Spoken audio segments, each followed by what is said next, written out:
नेपालमा यो अवस्था ल्याउने कसले हो? यी रोएका बाबा आमाहरूको आँसु पुछिदिने कसले हो?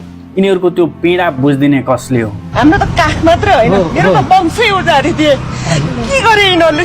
मेरो बच्चालाई मैले कुनै दिन एक थप्पड नहानेर यत्रो हुर्काएको बच्चालाई यसरी मारिदिए होइन।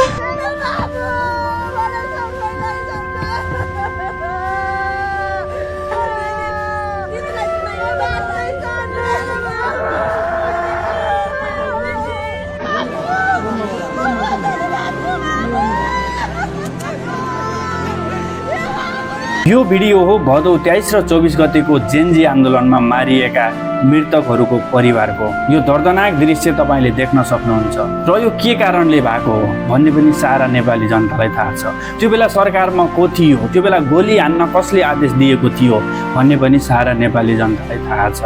र यति थाहा हुँदाहुँदै पनि तपाईँले अझै ती पुराना पार्टीलाई सपोर्ट गर्नुहुन्छ, ती पुराना पार्टीलाई नै भोट हाल्नुहुन्छ भने तपाईलाई साँच्चै नै पाप लाग्नेछ।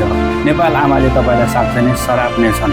होस् गर्नुहोला, भोट बदल्नुहोस्, सोच बदल्नुहोस्। हाम्रोलाई होइन राम्रोलाई भोट दिनुहोस्। देश समाज लुट्नेलाई होइन, देश समाज बनाउनेलाई भोट दिनुहोस्।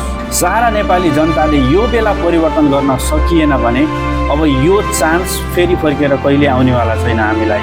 त्यसैले जति सक्दो यो भिडियो सेयर गर्नुहोस् र सारा नेपालीको सामु पुर्याइदिनुहोस्।